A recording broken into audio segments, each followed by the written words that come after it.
ಕಲಿಯುಗದಾಗ ಯಾರ್ಯಾರು ಏನೇನು ಕರ್ಮ ಮಾಡ್ತಾರೆ ಅದನ್ನು ಅವರು ಅನುಭವಿಸಲೇಬೇಕು. ಈಗ ನೀನು ಮಾಡಿದ್ರೆ ನೀನೇ ಅನುಭವಿಸಬೇಕು, ನಾನು ಮಾಡಿದ್ರೆ ನಾನೇ ಅನುಭವಿಸ್ತು, ಅವರು ಇವರು ಎಂಬ ಭೇದನೇ ಇಲ್ಲ ಕರ್ಮಕ್ಕೆ. ಇರುವ ಎರಡೇ ದೈವಗಳು. ದೈವ ಯಾವುವು? ಒಂದು ಪಾಪಕರ್ಮ, ಒಂದು ಪುಣ್ಯಕರ್ಮ. ನೀ ಯಾವುದು ಮಾಡ್ತೀಯ ಅದನ್ನು ಅದು ಪಾಲನೆ ಮಾಡಬೇಕು. ಒಂದು ಕಾಲದಲ್ಲಿ ಏನಾಗಿತ್ತು ಅಂದರೆ, ಒಬ್ಬ ರಾಜಶ್ರೇಷ್ಠಿ ಇದ್ದ, ಅವನಿಗೆ ಯಾರು ಪತ್ನಿಯರಿದ್ರು. ಅವ ಏನು ಮಾಡಿದ, ಒಂದು ಅವ್ರೇನು ಶ್ರೇಷ್ಠಿಯರು ಒಬ್ಬರ ಮೇಲೆ ಒಂದು ಪ್ರೀತಿ ಮಾಡೋದು, ಒಬ್ಬರ ಮೇಲೆ ಒಂದು ಸಲ ಪ್ರೀತಿ ಈ ಥರ ಮಾಡ್ತಾ ಇರ್ತಾರೆ. ಆವಾಗ ಒಂದು ಸಲ ಮತ್ತೊಬ್ಬರು ಏನು ಮಾಡ್ತು, ಅದ್ರ ಮೇಲೆ ಪ್ರೀತಿ ಮಾಡ್ತಾನೆ. ಈಗ ಅದು ಏನು ಮಾಡೋದು, ಸಮ್ಯಕ್ ದೃಷ್ಟಿ ಇತ್ತು, ಇದು ಮಿಥ್ಯ ದೃಷ್ಟಿ ಇತ್ತು. ಸಮ್ಯಕ್ ದೃಷ್ಟಿಯಿಂದ ಏನು ಮಾಡ್ತಕ್ಕದು, ನಿತ್ಯ ಪೂಜೆ ಮಾಡೋದು, ಸ್ವಾಧ್ಯಾಯ ಮಾಡೋದು, ದೇವ್ರ ಜಪ ಮಾಡೋದು, ಎಲ್ಲ ಕ್ರಿಯೆಗಳನ್ನು ಮಾಡ್ತಾಯಿತ್ತು. ಅದು ದೇವ್ರ ಬಾಯಿಗೆ ನೀರು ಹಾಕಬೇಕಾಗಿದ್ದರೆ, ಆಹಾರಕ್ಕೆ ಹೋಗ್ಬೇಕಾಗಿದ್ದರೆ ನೀರು ಕುಡಿಯೋದಾದರೂ ಸಹ ಮಂದಿರಕ್ಕೆ ಹೋಗಿನ ಅದು ಕುಡಿಯೋಕ್ಕಲ್ಲ. ಅದನ್ನು ಇದು ನೋಡ್ತಾ ಇದು ಮಾಡ್ಬೇಕು, ಇದನ್ನು ಉಪವಾಸ ಕೆಡಬೇಕು ಅಂತ ಹೇಳಿ ಆ ಮೂರ್ತಿಯನ್ನು ತಗೊಂಡು ಬಂದು ನೀರಿನೊಳಗೆ ಹೋಗಿಸಿತ್ತು. ಮತ್ತೊಂದು ಮದುವೆ ಅವಾಗ ನೋಡ್ತು, ಇಲ್ಲ ಮೂರ್ತಿ ಇಲ್ಲ, ಅವತ್ತು ದರ್ಶನ ಮಾಡೋದಂಗಿಲ್ಲ, ದರ್ಶನ ಇಲ್ಲ, ಇವತ್ತು ಅವತ್ತು ತಾವು ಆರಿಲ್ಲ, ಉಪವಾಸ ಆಯಿತು. ಅದಕ್ಕೆ ಅದು ದಿವಸ ಕಳೀತು. ಆವಾಗ ಸಂಶಯ ಇದ್ರ ಮೇಲೆ ಬಂತು ಜನರಿಗೆ. ಆವಾಗ ಅಲ್ಲೇ ಒಂದು ಮಾತಾಜಿನೂ ಇತ್ತು, ಅದು ಹೇಳ್ತು, ಇದು ಭಾಳ ತಪ್ಪಾದತ್ತೆ, ಭಾಳ ಕೆಟ್ಟದಾದತ್ತೆ, ನಿಮಗೆ ಇದು ನಿನಗೆ ಗೊತ್ತಿದೆ ಸಮಾಚಾರ, ಇದು ಹೇಳು, ಇದ್ದಿದ್ರೆ ಮುಂದೆ ನಿಂಗೆ ಭಾಳ ಕಷ್ಟ ಅನುಭವಿಸ್ತೀನಿ ನೀನು ಅಂತ ಹೇಳು. ಅದು ಎಷ್ಟು ಟೈಮ್ ತನಕ ಇಟ್ಕೊಂಡಿತ್ತು, 22 ಗಳಿಗೆ. ಗಡಿಗೆ ಅಂದರೆ ಏನು, ಒಂದು ಗಡಿಗೆ 24 ನಿಮಿಷ. ಅವಾಗ ಗಂಟೆ ಎಷ್ಟಾಗ್ತದೆ ನೀವೇ ಲೆಕ್ಕ ಮಾಡ್ಕೊಳ್ಳಿ. ಅರ್ಥಾತ್ ನಿಮಗೆ ಒಂದು ಗಡಿಗೆಗೆ 24 ನಿಮಿಷಕ್ಕೆ ಒಂದು ಗಡಿಗೆ ಆಗ್ತದೆ. 24 ಗಡಿಗೆ ಆ ದೇವರನ್ನು ಮುಚ್ಚಿಬಿಡ್ತದೆ. ಆಮೇಲೆ ಕೊಟ್ಟು ಅದು ಆಮೇಲೆ ಅದು ಪೂಜೆ ಅದು ಮಾಡ್ಕೊಂಡ್ಬಂದು ಅದು ಆರಾಮ ಮಾಡ್ಕೊಂತ ಹಾಕ್ಯಂಡು ಆವಾಗ ಏನಾಯ್ತು, ಆ ಪಾಪ ಬಂದಾತು, ಬಂದಾತು. ಆ ಜನ್ಮದಾಗೆ ದಾಟಿ ಬಂತದು. ಬೇರೆ ಜನ್ಮದಾಗ ಏನೋ ಸ್ವಲ್ಪ ಪುಣ್ಯ ಮಾಡ್ತು, ಬೇರೆ ಬೇರೆ ಥರದಾಗೆ ಮತ್ತೊಂದು ಜನ್ಮಕ್ಕೆ ಹೋಯ್ತು. ಹೀಗೆ ಆ ಥರದಾಗ ಕಾಲ ಕಳಿತು ಇರಬೇಕಾಗಿದ್ದರೆ ಕೊನೆಗೆ ಅದು ಅಂಜನಾ ದೇವಿಯಾಗಿ ಹುಟ್ಟದು. ಅಂಜನಾ ಹನುಮಂತನ ತಾಯಿ. ಆವಾಗ ಬಾಲಕಿ ಇರ್ತದು. ಬಾಲಕಿ ಇದ್ದಾಗ ಏನು ಮಾಡ್ತಾರೆ, ಎಲ್ಲರೂ ರಾಜ ಕೇಳ್ತಾರೆ, ರಾಜನ ಮಗಳಾಗಿತ್ತು, ಕೇಳ್ತಾರೆ ಕೊಡೋದು ಅಂತ. ಅದು ಹೆಂಗಂಗೂ ಅವ್ರವ್ರಿಗೆ ಸಂಬಂಧ ಬರ್ತದೆ. ಪವನಂಜಯಾನ ಅಂದರೆ ಅವನಿಗೆ ಅದ್ರ ಗಂಡ ಆತನ. ಅವ ಏನು ಮಾಡ್ತಾನೆ, ಭಾಳ ಸೂರ್ಯ ಇರ್ತಾನೆ, ವಿದ್ಯಾಧಾರಿ ಇರ್ತದೆ. ಅವರೆಲ್ಲ ವಿದ್ಯಾಧಾರರು.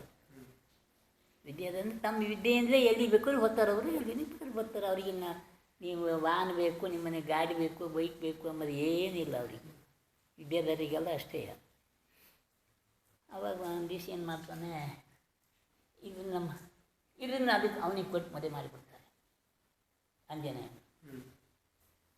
ಅದಕ್ಕೇನಾಗತ್ತೆ, ಅದಕ್ಕೊಬ್ಬ ಮೈದ್ನ ಇರ್ತಾನೆ, ಅಂದರೆ ಭಾವ ಇರ್ತಾನೆ, ಅತ್ತೆ ಮಗ ಸೋದರಮ್ಮ. ಅವನು ತಾನು ಮದುವೆ ಆಗ್ಬೇಕು ಅಂತ ಇರ್ತಾನೆ. ಅವನು ಭಾಳ ಚಿಂತೆ ಮಾಡ್ತಾನೆ, ನಾನು ಮದುವೆ ಆಗ್ದಂಗೆ ಮಾಡಿದರೆ ನಾನು ಇದನ್ನು ಬೇರೆಯವ್ರಿಗೆ ಕೊಟ್ಬಿಟ್ರು, ನಂಗಿಲ್ಲ ಅಂತ. ಅವಾಗ ಒಂದು ದಾದಿ ಏನು ಮಾಡ್ತೈತೆ ಅಂದರೆ, ಸೇವಕಿ, ನಾನು ಅದ್ರ ಕರ್ಕೊಂಬಂದು ಕೊಟ್ಟು ನಿಮಗೆ ಅಂತ ಹೇಳಿ ಅವನಿಗೆ ಸಮಂಜಸ ಹೇಳಿ ಬಂದು ಇವ್ರು ಕೂಡ ಸೇವಿಕೆ ಬಿಡ್ತೈತೆ, ನಿಮ್ಮ ಸೇವಿಕೆ ಮಾಡ್ತೀನಿ, ಕೆಲಸ ಮಾಡ್ತೀನಿ ಅಂತ. ಅವ್ರು ಮದುವೆ ಆಗಿ ಮನೆಗೆ ಗೃಹ ಪ್ರವೇಶಕ್ಕೆ ಬರಬೇಕು. ಆ ಟೈಮ್ನಾಗ ಏನು ಮಾಡುತ್ತೆ, ಒಂದು ಚೀಟಿ ಬರೆದು ಆ ದಾರಿ ನೋಡಿ ಬಿಡ್ತೈತೆ. ಏನೋ ಒಂದು ಚೀಟಿ ಬೇಕು ಅಂತ ಇವ್ನು ಹೆಕ್ಕಿ ಓದ್ತಾನೆ. ಏನಂತೈತೆ, ಅಂಜನೆಗೆ ಅದ್ರ ಬಾವು ಬರೋದು, ನಾನು ನೀನು ಇಷ್ಟೆಲ್ಲ ಸುಖವಾಗಿದ್ದೆವು, ಈಗ ನೀನು ಬೇರೆ ಬಿಟ್ಟು ಹೋಗಿಬಿಟ್ಟೆ. ಇಂಥ ರೀತಿಯೆಲ್ಲ ನಾವು ಆಟ ಮಾಡ್ತಾ ಇದ್ದೆವು, ಇಂಥ ರೀತಿ ಕೊಟ್ಕೊಳ್ಳೋವು ಸೋದದ್ವಲ್ಲ, ಒಳ್ಳೆ ಖುಷಿ ಇದ್ದೆವು ಅಂತೆ. ಆವಾಗ ಇವನು ಇದು ಬೇರೆ ಪರವರ್ಷಿತ ಆಗೈತಿದು ಅಂದ. ಅದು ಹತ್ತಿರ ಹೋಗೋದು ಬಿಟ್ಬಿಟ್ಟ. ಅವತ್ತಿನಿಂದ ಬಿಟ್ಬಿಟ್ಟಮ್ಮ. ಎದುರಿಗೆ ಹೇಳ್ದಮ್ಮ. ಇದಕ್ಕೇನಾಯ್ತು, ಇದನ್ನು ಬೇರೆ ಮನೆ ಮಾಡಿ ಬಿಟ್ಬಿಟ್ರು. ಗರಾಪ್ರವೇಶ ಆದರೂ ಸಹ ಗಂಡನ ಹತ್ರ ಹೆಂಡತಿ ಬರಲ್ಲ, ಹೆಂಡತಿಯಲ್ಲಿ ಗಂಡ ಹೋಗಲ್ಲ. ಅದೇ ರೀತಿ ಕಾಲ ಕಳೆದ್ರು. ಕಾಲ ಕಳೆದು ಎಷ್ಟು ವರ್ಷ ಕಳೆದ್ರು? 22 ವರ್ಷ ಕಳೆದ್ರು. ಒಂದು ಗಳಿಗೆ 1 ವರ್ಷದಂತೆ 22 ಗಳಿಗೆ ಹೋಗಿರೋರು. 22 ಗಳಿಗೆಗೆ ಅಂದರೆ 24 ನಿಮಿಷಕ್ಕೆ ಒಂದು ಗಳಿಗೆ. ಅದು ಎಷ್ಟು ಗಂಟೆ ಆಯ್ತು? 8 ಅಂದರೆ 10. 12 ಆಗಲ್ಲ, 10 ಆಗುತ್ತೆ. 24 60 ನಿಮಿಷಕ್ಕೆ ಅಲ್ಲ, 1 ಗಂಟೆ. ಆವಾಗ ಅದನ್ನು ಇದಕ್ಕೆ ಅಲ್ಲಿವರೆಗೂ ಕಳೆದ್ರು ಏನೂ ಮಾಡೋಕ್ಕಾಗಲ್ಲ. ಇದು ಭಾಳ ದುಃಖದಾಗೆ ನನ್ನ ಗಂಡ ಯಾಕೆ ನನ್ನ ದೂರಿಸ್ತ, ನನ್ನಿಂದ ಏನು ಕೆಟ್ಟದ್ದು ಕಾಣ್ತು ನನಗೆ, ಇದೇ ಚಿಂತೆನೇ ಇರ್ತದೆ. ಅದು ಯಾವ ದೋಷ? ಅದು ದೇವ್ರ ಮುಚ್ಚಿಟ್ಟು ದೋಷ. ಅರ್ಥ. ಅವಾಗ ಇನ್ನೇನು ಮಾಡೋದು? ಹಾಗೆ ಇತ್ತು ಒಂದು ದಿವಸ. ಅಷ್ಟು ಹೊತ್ತಿಗೆ ಬೇರೆ ದೇಶದ ರಾಜ ಒಬ್ಬ ಏನು ಮಾಡಲ್ಲ, ಯುದ್ಧಕ್ಕೆ ಬರೋಕ್ಕಾಗಿ ಇವ್ರ ಮೇಲೆಲ್ಲ ಅಣಿ ಮಾಡ್ತಾಯಿದ್ದ. ಅದು ಇವನ ಅಪ್ಪನಿಗೆ ಗೊತ್ತಾಯ್ತು, 15 ಜನ ಅಪ್ಪನಿಗೆ. ನಾನು ಹಂಗಾದ್ರೆ ನಾವೇ ಹೋಗಿ ಮುಂಚೆ ಅವನನ್ನು ಯುದ್ಧದಲ್ಲಿ ಸೋಲಿಸಿ ಬಂದುಬಿಡ್ತೀನಿ ಅಂತ ಹೊರಟ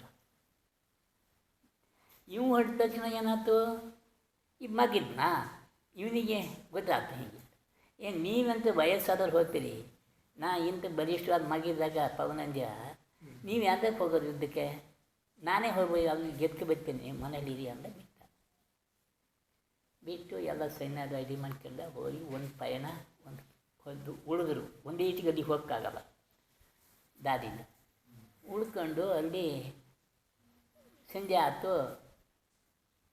ಸಂಜೆ ಮತ್ತೆ ಇಲ್ಲಿ ಹೋಗಂಗಿಲ್ಲ ಅಂತ ಒಂದು ಡೇರೆ ಹಾಕಿದ್ರು. ಎಲ್ಲ ವ್ಯವಸ್ಥೆ ಇರುತ್ತೆ. ಒಂದು ಕೆರೆ ಇರೋದು ದೊಡ್ಡದು. ಆ ಕೆರೆ ದಂಡೆ ಮೇಲೆ ಇವ ಗಾಳಿ ಹವಕ್ಕಾಗಿ ಸಂಜೆ ಹೊತ್ತು ಹೋಗಿದ್ದ. ಅಲ್ಲಿ ಒಂದು ಚಕುವ ಪಕ್ಷಿ ಅಂತ ಇರುತ್ತೆ. ಅದು ಏನು ಮಾಡಿರುತ್ತೆ, ಕಣ್ಣೀರು ಹಾಕ್ತಾ ಕೂತ್ಕೊಂಡಿರುತ್ತೆ. ಯಾಕೆ ಗೊತ್ತಿಲ್ಲ, ಇವನಿಗೆ ಅದು ಅರ್ಥ ಆಗಲ್ಲ. ಮಂತ್ರಿ ಕರೆದು ಇದು ಯಾಕೆ ಕಣ್ಣೀರು ಹಾಕ್ತಾ ಕೂತ್ಕೊಂಡೈತೆ, ಇದಕ್ಕೆ ಏನು ತೊಂದರೆ ಆಗೈತೆ, ಏನು ಪಾಪ ಏನಾಗೈತೆ ಇದಕ್ಕೆ ಅಂತ ಕೇಳ್ದ. ಅದು ಒಂದಿರಲ್ಲ, ಅದು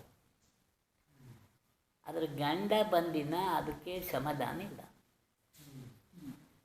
ಗಂಡ ಬರ್ದೇನೆ ಅದು ಈಗ ಕಣ್ಣೀರು ಹಾಕ್ತಾ ಕೂತ್ಕೊಂಡೈತೆ ಅಂತ. ಇವನಿಗೆ ಆವಾಗ ಶಾಕ್ ಹೊಡೀತು. ಹೊರಡ್ಬೇಕಾರೆ ಅದು ತಿಲ್ಕ ಇಡಕ್ಕೆ ಬಂದೈತೆ. ನೀವು ಹೊರಗೆ ಹೋಗಿ ನೀನು ಬರಬೇಡ, ಮಾತಾಡ, ಮತ ತೋರಿಸ್ಬೇಡ ಅಂತೇಳಿ ಅದನ್ನು ಜೋರು ಮಾಡಿ ಬಂದೀಯ ನೀವು ಅಂಜನೇಯಗೆ. ಅವಾಗ ಇನ್ನೇನು ಮಾಡೋದು? ಆವಾಗ ಇವನು ನಾನು 22 ವರ್ಷ ಆಯ್ತು, ಅದು ಒಂದು ಮನೆಯಲ್ಲೇ ಇರ್ತಾಯಿತ್ತು, ಏನು ಕೆಟ್ಟದ್ದೇನು ಅದು ಇಷ್ಟರೊಳಗೇನು ಮಾಡಲ್ಲ. ನಾನು ಅದನ್ನು ದೂರ ಇಟ್ಟಿದ್ದೀನಿ.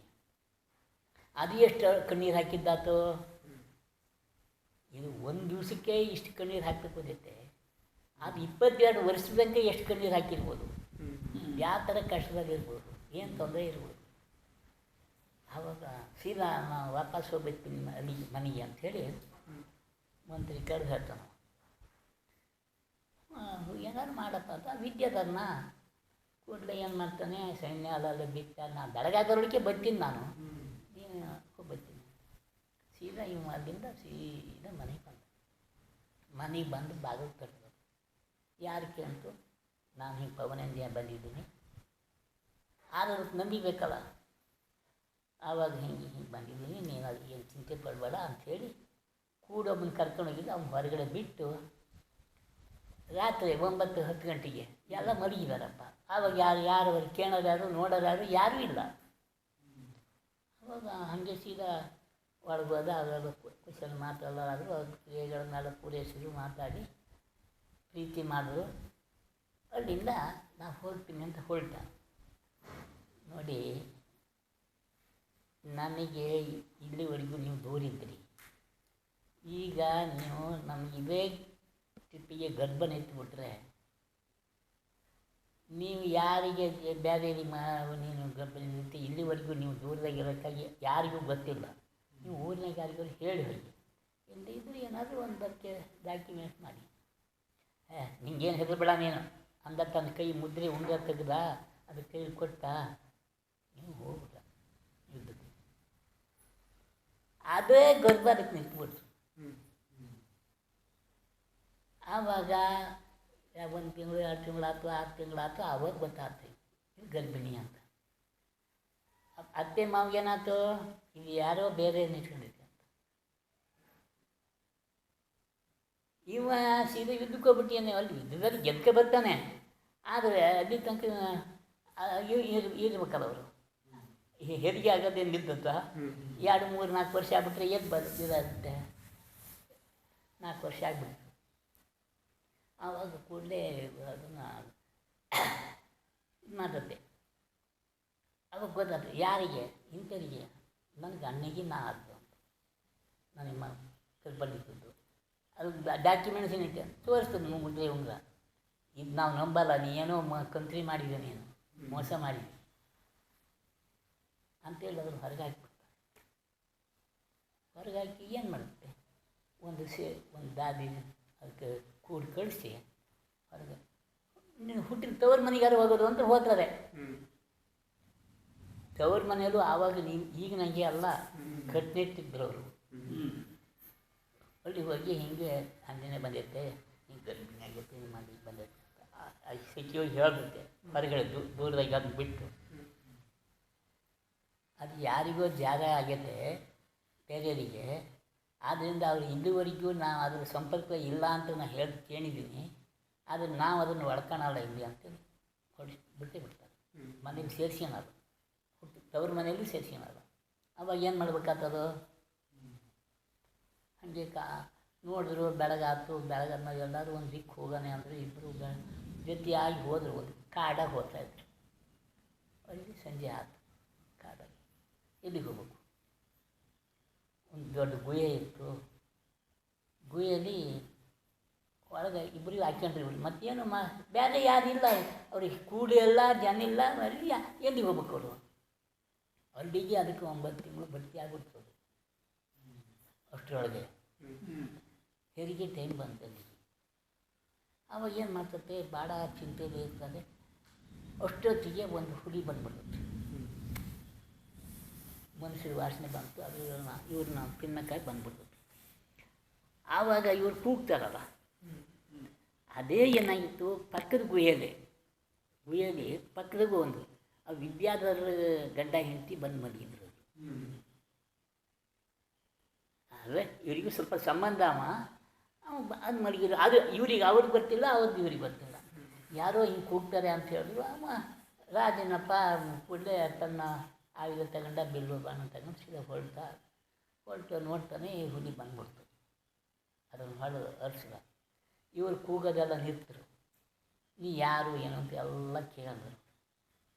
ಹಿಂಗಾಗೋತ್ತು, ನಾವೇನು ಮಾಡೋದು, ಬಂದು ಎಲ್ಲರೂ ಈ ಕಾಲ ಕಟ್ಕೊಂಡು ಹೋಗಿ ಎಲ್ಲರೂ ಹೋಗಿ ಸೇರ್ಕೊಳ್ಳೋಣ ಅಂತ ಬಂದಿದ್ದೀನಿ. ನೀವೆಲ್ಲೂ ಹೋಗೋದು ಬೇಡ, ನಮ್ಮ ಊರಿಗೆ ಕರ್ಕೊಂಡು ಹೋಗ್ತೀನಿ ಅಂತ ಹೇಳಿ ರೆಡಿ ಮಾಡ್ದ. ಅಷ್ಟೊತ್ತಿಗೆ ಹೇರಿಕೆ ಆದ ಬೆಳಗಾದರು. ಅವಾಗ ಏನು ಮಾಡೋದವ, ತನ್ನ ಹೆಂಡತಿ ಇತ್ತು, ಅದನ್ನು ಇವ್ರ ಕೂಡ ಬಿಟ್ಟ. ಇವ್ರು ನಿಗಾ ನೋಡೋಕ್ಕೆ ಎಲ್ಲ ಮಾಡಿ ಭಾಳ ಪ್ರಯತ್ನ ಮಾಡ್ತಾನವ. ಅವ ನಿನ್ನ ಸಂಬಂಧ ಇದೆಯೇನು, ಏನೋ ಪೂರ್ವ ಸಂಬಂಧ ಹೇಳ್ತಾರೆ ಅವರು. ಹ್ಞೂ ಅಂತೇಳಿ ಅಲ್ಲಿಂದ ಹೊರಟು ವಾಪಸ್ ಕರ್ಕೊಂಡು ಹೋಗ್ಬೇಕು ಅಂತ ಹೊರಡ್ತಾರೆ. ಎಲ್ಲಿಗೆ, ನನ್ನ ಮನೆಗೆ, ಊರಿಗೆ ಕರ್ಕೊಂಡು ಹೋಗ್ಬೇಕಲ್ಲ. ಇಲ್ಲಿ ಹೆರಿಗೆದು ಕಾಟಿಗೆ ಎಂತ ಮಾಡೋಕ್ಕಾಗ್ತದೆ ಅಂತೇಳಿ ಹೊರಟಾಗ ಅವನು ವಿಮಾನದಾಗೆ ಹೊರಟು ಮೇಲೆ ಹೋಗ್ಬಿಡ್ತಾನೆ. ಆ ಮಗು ಏನಾಗ್ಬಿಡ್ತತೆ, ಕೈ ಜಾಸ್ತಿ ಬಿದ್ದುಬಿಡ್ತದೆ. ಸೀಸ ಅದು ಬಿದ್ದ ಕೂಡಲೇ ಒಂದು ಕಲ್ಲು ಅಂಜನಾಗಿರಿಯಲ್ಲಿ ಒಡೆದು ಹೋಗ್ತದೆ. 2 ಭಾಗ ಆಗಿದೆ. ಮಗು ಅಳ್ತಾ ಇಲ್ಲ, ನಿಗೆ ಅಟ್ಲೇ ಐತಿ. ಅವ್ನು ವಜ್ರ ವಸವನಾರಾಚ ಸಂವಾದನ ಇರ್ತದ ಮಗುವಿಗೆ.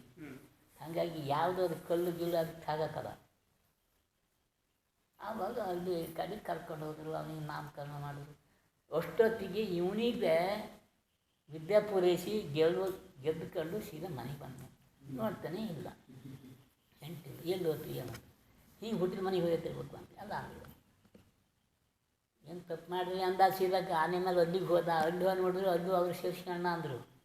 ಎಲ್ಲಿ ಹೋಗೋದಂತ ಕಾಡಾಗೆ ಹಳ್ಳಿ ಇಲ್ಲಿ ಎಲ್ಲ ಅದಕ್ಕೆ ಹಾಕ್ಯಾನೀಗ ಅರ್ಸ್ತ ಎಲ್ಲಿ ಅರ್ಸ್ಕೊಂಡು ಹೀಗೆ ಊರು ಕೆರೆ ಅದು ಕೇಳ್ತಾ ಇದ್ದ. ಅಷ್ಟೊತ್ತಿಗೆ ಇವನಿಗೆ ಹೆಸರೇನಿಟ್ಟರು, ನಾಮಕರಣ ಮಾಡೋದು.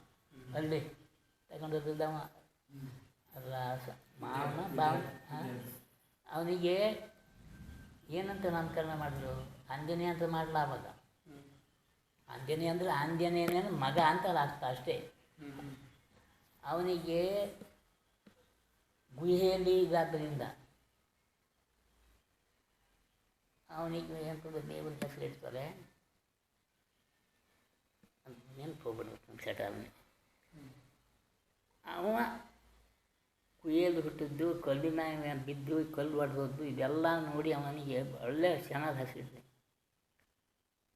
ಆ ಹೆಸರನ್ನು ಇಟ್ಟು ಅವನನ್ನು ಸಾಕ್ತಾ ಇರ್ತಾರೆ. ಆವಾಗ ಒಂದು ದಿವಸ ಇವ ಅಷ್ಟೊತ್ತಿಗೆ ಹುಡುಗ ದೊಡ್ಡ ಆಗ್ತಾನೆ, ಓಡಾಡಕ್ಕೆ ಮಾಡ್ತಾನೆ. ಸ್ವಲ್ಪ ಅಲ್ಲ 1 ವರ್ಷ ಆಗ್ಬಿಡುತ್ತೆ. ಇವ ಆವಾಗ ಇದು ಹೇಳ್ತತೆ, ಹಿಂಗೆ ಹೋಗಿ ಅವರಿಗೆ ಅವರು ಎಲ್ಲೂ ಇದ್ದಾರೆ ಪತ್ತೆ ಮಾಡಿ, ಅವರಿಗೂ ಎಲ್ಲ ಅಲ್ಲೂ ಎಲ್ಲ ಅರ್ಸ್ತಾ ಬಂದಿದ್ದಾರೆ. ಅವರು ಸಿಕ್ಕಿಲ್ಲ, ಇದನ್ನು ಪತ್ತೆ ಮಾಡ್ಬೇಕಲ್ಲ ಅಂತ ಕಡೆಗೆ ಅವನು ವಿದ್ಯಾಧರ. ಅವ ವಿದ್ಯೆಯಿಂದ ತನ್ನ ಎಲ್ಲಿತ್ತು ಅಂತ ಎಲ್ಲ ತಿಳ್ಕೊಂಡು ತಗೊಂಡು ಹೋಗಿ ಅವನನ್ನು ಕರ್ಕೊಂಡು ಬಂದು ಮತ್ತು ಅಲ್ಲೇ ಜೀವಿಸಿ ಕೂಡಿಸ್ತಾರೆ. ಕೂಡಿಸಿ ಅವನನ್ನು ವಾಪಸ್ ಅವನ ರಾಜ್ಯಕ್ಕೆ ಕಳಿಸ್ತಾರೆ. ಹಾಗಾಗಿ ನೀವು ಪದ್ಮಪುರಾಣ ಓದಿ ನೋಡಿ, ಅದ್ರಾಗ ಐತದು ಅಂದೇನಿನ ಕತೆ ಐತಿ. ಹಾಗಾಗಿ ಅದು 1ನೇ ಭಾಗದಾಗ 2ನೇ ಭಾಗದಾಗ ಐತಿ. ನಾವು ಯಾವ್ದ್ರಾಗಂತ ನಂಗೆ ನೆನಪಿಲ್ಲ.